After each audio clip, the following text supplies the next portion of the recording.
ఓం శ్రీ గణేశాయ నమ. శ్రీ జ్ఞానసరస్వత్యై నమ. శ్రీ గురుభ్యో నమ. శ్రీ మహాగాయత్రీ మాత్రే నమ. శ్రీ మహాగాయత్రీ మాత యూట్యూబ్ ఛానల్కు అందరికీ సాదర స్వాగతం. ఆహ్వానించువారు కాశీవజ్ర సుబ్రహ్మణ్య శర్మ, నిడదవోలు. వైశాఖ పురాణము 27వ అధ్యాయము. కలిధర్మములు, పితృముక్తి. నారద మహర్షి అంబరీష మహారాజునకు వైశాఖ మహిమనిట్లు వివరించుతున్నాడు. శృతదేవుని మాటలను విన్న శృతకీర్తి, మహాముని, ఈ వైశాఖ మాసమున ఉత్తమములకు తిథులేవి, దానములలో ఉత్తమ దానములేవి, దయవుంచి నాకు వివరముగా చెప్పకూడదునని అడిగాను. అప్పుడు శృతదేవుడు, శృతకీర్తి మహారాజా, ఏకాదశి నాడు చేసిన పుణ్యకార్యము కోట్ల కొలది రెట్టింపుల పుణ్యమునిచ్చును. ఆనర్త దేశమున ధర్మవర్ణుడను బ్రాహ్మణుడు ఉండెను. 31వ కలియుగమున ప్రథమ పాదమున ప్రజలందరూ వర్ణధర్మములను విడిచి పాపకార్యములను ఆసక్తులై ఉండిరి. ఇట్టి పాపపంకిలముకు దేశమును విడిచి ధర్మవర్ణుడు పుష్కర క్షేత్రమున మౌనవ్రతముతో మునుడు సత్రయాగమును చేయుచుండగా చూడబోయెను. అతడ ఉన్న మునులు కర్మలయందు ఆసక్తి కలవారై యుగమును మెచ్చుచూ ఇట్లనిరి. కృతయుగమున సంవత్సర కాలమున నియమనిష్ఠులతో భక్తి శ్రద్ధలతో చేసిన వచ్చునంతటి పుణ్యము త్రేతాయుగమున 1 మాసము చేసిన వచ్చును. ద్వాపర యుగమున 1 పక్షము చేసినంతటి పుణ్యం వచ్చును. కానీ దానికి 10 రెట్ల పుణ్యము కలియుగమున శ్రీ మహావిష్ణువును స్మరించిన వచ్చును. కావున కలియుగమున చేసిన పుణ్యము 1,000,000 గుణితము. దయాపుణ్యములు, దానధర్మములు లేని ఈ కలియుగమును శ్రీహరిని ఒక్కమారు స్మరించి దానము చేసినను కరువు కాలమున అన్నదానమును చేసిన వారి వలె పుణ్యలోకములకు పోవుదురు అని అనుకొడుచుండిరి. ఆ సమయమున నారదుల చోటకు వచ్చెను. అతడు ఆ మునుడు మాటలను విని ఒక చేతిలో శిశిరమును మరొక చేతిలో నాలుకను పట్టుకొని నవ్వుచూ నాట్యము చేయసాగాను. అతడ ఉన్న మునుడు ఇట్లేల చేయుచున్నావని అడుగగా నారదుడు ఇట్లనియను, మీరిప్పుడు చెప్పిన మాటలను బట్టి కలియుగం వచ్చినదని తెలిసి ఆనందమును పట్టలేక నాట్యమాడుచూ నవ్వుచున్నాను. మనము అదృష్టవంతులము. స్వల్ప ప్రయాసతో అధిక పుణ్యమునిచ్చు గొప్ప యుగము ఈ కలియుగము. ఈ కలియుగమున స్మరణము చేతనే సంతోషించి కేశవుడు క్లేశములను నశింపజేయుననిన సంతోషమును ఆపుకొనలేకపోయితిని. వినుడు, శిశిరమును నిగ్రహించుట కష్టము, అనగా సంభోగాభిలాషను నిగ్రహించుకొనుట కష్టము. నాలుకను రుచిచూటను నిగ్రహించుట కష్టము. నిగ్రహించుకొన్నచో పరమాత్మయగు శ్రీహరి దయ ఈ యుగమున సులభ సాధ్యము. కలియుగమున భారతదేశము వేదధర్మములను విడిచి ఆచార వ్యవహార శూన్యమైనది. తర్వాత ధర్మవర్ణుని భూలోకం ఎట్లున్నదో చూడవలని అనిపించెను. తేజస్శాలియు ధర్మవర్ణుడు భూమిని విడిచి మరి ఒక చోట ఉండెను. కొంతకాలమైన తర్వాత అతడు దండకమండలములను జటావల్కములను ధరించి కలియుగ విచిత్రములను తలచి భూలోకమునకు వచ్చెను. భూలోకమున జనులు వేదవాక్యమైన ప్రవర్తన కలిగి పాపములను ఆచరించుతూ దుష్టులై ఉండిరి. బ్రాహ్మణులు వేదధర్మములను విడిచిరి. శూద్రులు సన్యాసులైరి. భార్య భర్తను, శిష్యుడు గురువును, సేవకుడు యజమానిని, పుత్రుడు తండ్రిని ద్వేషించుచుండిరి. బ్రాహ్మణులందరూ శూద్రుల వలనైరి. పాపాత్ములు దుష్టులునకు జనులు భూతప్రేత పిశాచాదులనే పూజించుచుండిరి. అందరూ భోగాభిలాష కలిగి తప్పుడు సాక్ష్యములను చెప్పువారు, మోసగించు స్వభావము కలవారుగాను ఉండిరి. మనసునందొకటి, మాట యందు మరి ఒకటి, పని యందు ఇంకొకటి అగు రీతిలో ఉండిరి. సంగీతము మున్నగు వారిని రాజులు ప్రజలు ఆదరించుచుండిరి. అధములు గుణహీనులను పూజించుచుండిరి. ఉత్తములను ఎవ్వరూ గౌరవించుట లేదు. ఆచారవంతులకు బ్రాహ్మణులు దరిద్రులై ఉండిరి. విష్ణుభక్తి జనులలో కనిపించుట లేదు. పుణ్యక్షేత్రములు వేదధర్మ విహీనములై ఉండెను. మానవులు అల్పాయుష్కులై ఉండిరి. మరియు జనులు దుష్టులు, దయాహీనుడుగా ఉండిరి. అందరూ ధర్మము చెప్పువారే. సోదరుడు సోదరిని, తండ్రి కుమార్తెను తక్కువ జాతి వారిని కోరుచుండిరి, పొందుచుండిరి. అందరూ వేశ్యాసక్తులై ఉండిరి. సజ్జనులను అవమానించుచుండిరి. పాపాత్మలను గౌరవించుచుండిరి. దోషమునే గుణముగా జనులు స్వీకరించిరి. జరగా స్తనముపై వ్రాలి పాలను తాగదు, రక్తమునే త్రాగును. అట్లే దుష్టులు గుణములను కాక దోషములనే స్వీకరింతురు. ఓషధులు సారహీనములయ్యను, ఋతువులు వరుసలు తప్పెను, కన్యలు గర్భవతులకు చుండిరి, నటులు నర్తకులు వీరి యందు ప్రజలు ప్రేమనంది ఉండిరి. విద్యావంతులకు బ్రాహ్మణులు ధర్మహీనులను సేవించి ఆశీర్వదించుచుండిరి. వేదములందు చెప్పిన క్రియలను, శ్రాద్ధములను, శ్రీహరినామములను అందరూ విడిచిరి. శృంగారమున ఆసక్తి కలవారై అట్టి శృంగార కథలనే చదువుతుండిరి. విష్ణుసేవ, తీర్థయాత్ర, దానధర్మములు కలియుగమున ఎచ్చటనూ లేవు. ధర్మవర్ణుడును భూలోకమునున్న కలియుగ విధానమును చూచి మిక్కిలి భయపడెను.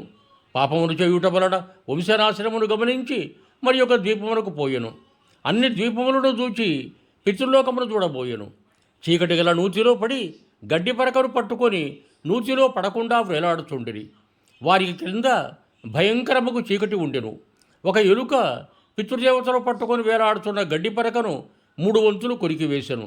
గడ్డి పరకను పట్టుకొని వేలాడు పితృదేవతలు క్రిందనున్న భయంకరముకు అగాధమును చూచి పైన ఎలుక గడ్డిని కొరుకువేయుటను చూచి దీనులై దుఃఖించుచుండిరి. ధర్మవర్ణుడును దీనులై ఉన్నవారిని చూచి జాలిపడి మీరు నూతి యందు ఎట్టుపడిరి, ఎట్టి కర్మను చేయుటచే మీకిట్టి పరిస్థితి కలిగెను, మీరే వంశం వారు, మీకు ముక్తి కలుగు మార్గమేమైనా ఉన్నదా నాకు చెప్పుడు, చేతనకు సాయమును చేయుదును అని అడిగను. అప్పుడు వారు ఓయి, మేము శ్రీవత్సగోత్రీకులము, భూలోకమున మా వంశమున సంతానము లేదు, అందువలన పిండములు శ్రాద్ధములు లేక దీనులమై బాధపడుతున్నాము. మేము చేసిన పాపములచే మా వంశము సంతానము లేక ఉన్నది, మాకు పిండమునిచ్చువారు లేరు, వంశము క్షీణించినది. ఇట్టి దురదృష్టవంతులమైన మాకు ఈ చీకటి కుపమున పడక తప్పదు. మా వంశమున ధర్మవరుడని కీర్తిశాలి ఒకడే కలడు. అతడు విరక్తిచే వివాహమును చేసుకొనక ఒంటరిగా తిరుగుతున్నాడు. ఈ మిగిలిన గడ్డి పరకను సూచితివా? మా వంశమున అతడొక్కడే మిగులటం వలన ఇచ్చటను ఇది ఒక్కడే మిగిలినది. మేమును దీనిని పట్టుకొని వేలాడుతున్నాము. మా వంశం వాడైన ధర్మవర్ణుడొక్కడే మిగిలను. దానికి ప్రతీకగా పితృలోకమునున్న మాకును ఈ గడ్డి పరక ఒక్కటే మిగిలినది. అతడు వివాహము చేసుకొనకపోవుటచే సంతానము లేకపోవటం వలన ఈ గడ్డికి అంకురములు లేవు. తరువాత ఈ ఎలుక మిగిలిన ఈ గడ్డి మొక్కను తిరివేయును. అప్పుడు ఆ ధర్మవర్ణుడు మరణించిన అగాధము భయంకరమగు ఈ కూపమున పడుదుము. ఆ కూపము దాటరానిది, చీకటితో నిండినది. కావున నాయన, భూలోకమునకు పోయి మా ధర్మవర్ణుని వద్దకు పోయి మా దైన్యమును వివరింపుము. మేము వారి దయకి ఎదురు చూస్తున్నామని చెప్పి వివాహమాటుటకు అంగీకరింప చేయుము. నీ పితృదేవతలు నరకమున చీకటి కూపమున పడి ఉన్నారు. బలవంతమైన ఎలుక మిగిలిన ఈ ఒక్క గడ్డి పరకను కొరుకుతున్నది. ఇప్పటికీ 3 వంతులు పోయినవి, 1 వంతు మిగిలినది. ఆ మిగిలినది నీవే. నీ ఆయువు గతించుతున్నది. నీవు ఉపేక్షించినచో మా వలనే నీవును మరణించిన తరువాత ఇట్లే మాతో పాటు ఈ అగాధమున పడగలవు. కావున గృహస్థ జీవితమును అవలంబించి సంతతిని పొంది వంశవృద్ధిని చేసి మమ్ము నూతిలో పడకుండా రక్షింపమని చెప్పుము. పుత్రులు ఎక్కువ మందిని పొందవలను. వారిలో కనీసం ఒక్కడైనను గయకుపోయి పిండ ప్రదానము చేయును. ఆయా మాసవ్రత విధానమున మాకు పితృదేవతలకు దానము శ్రాద్ధము మున్నగునవి చేయవచ్చును. ఇందువలన మాకు నరక విముక్తియు పుణ్యలోక ప్రాప్తియు కలుగు అవకాశం ఉన్నది. మా వంశం వారిలో ఎవడైనా పాపనాశినియకు విష్ణు కథను విన్నను చెప్పినను మాకు ఉత్తమగతులు కలగవచ్చును. తండ్రి పాపీయులను పుత్రుడు ఉత్తముడు భక్తుడైనతో తరించును. దయాధర్మవిహీనులకు పుత్రులు ఎక్కువ మంది ఉన్న ప్రయోజనమేమి? శ్రీహరిని అర్చింపని పుత్రుడు ఎంతమంది ఉన్ననేమి? పుత్రహీనుడకు వానికి ఉత్తమగతులు కలగవు. కావున సద్గుణశాలియకు పుత్రులను పొందవలను. మా ఈ బాధను, ఈ మాటలను వానికి చెప్పుము. గృహస్థ జీవితమును స్వీకరింపమని చెప్పుము.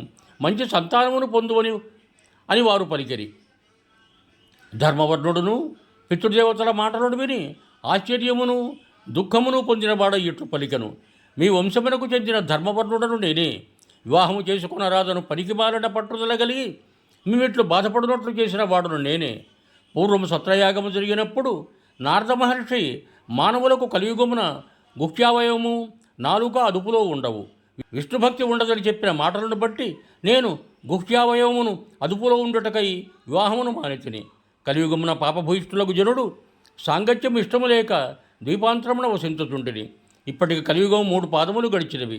నేను మీ బాధ నెరుగను. మిమ్మల్ని ఇట్లు బాధలకు గురి చేసిన నా జన్మ వ్యర్థము. మీ కులమున పుట్టి మీకు తీర్చవలసిన రుణమును తీర్చలేకపోయితిని. విష్ణువును, పితృదేవతలను, ఋషులను పూజింపని వాని జన్మ వ్యర్థము.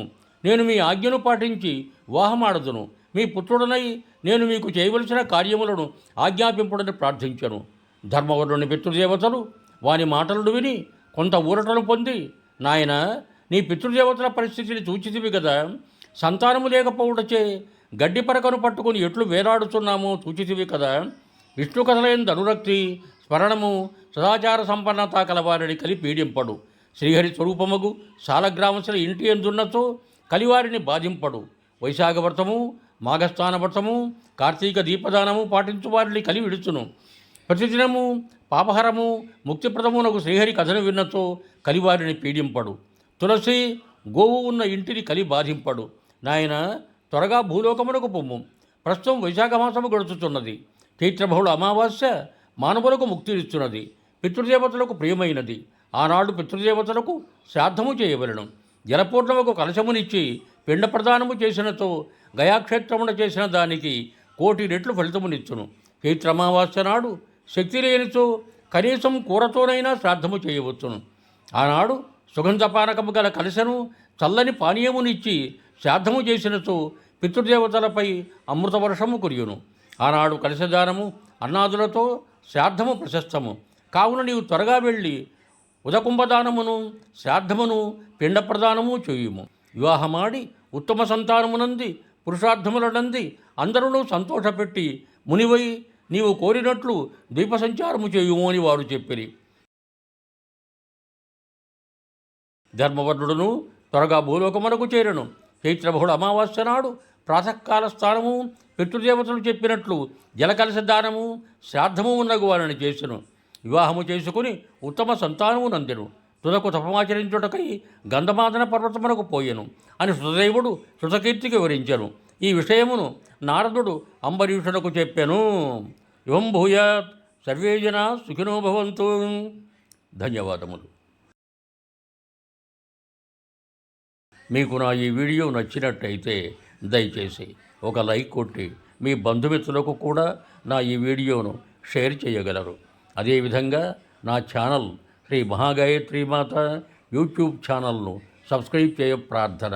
మరొక్క మారు ధన్యవాదములతో భవదీయుడు కాశీవజ్ర సుబ్రహ్మణ్య శర్మ, నిడదవోలు, తూర్పుగోదావరి జిల్లా.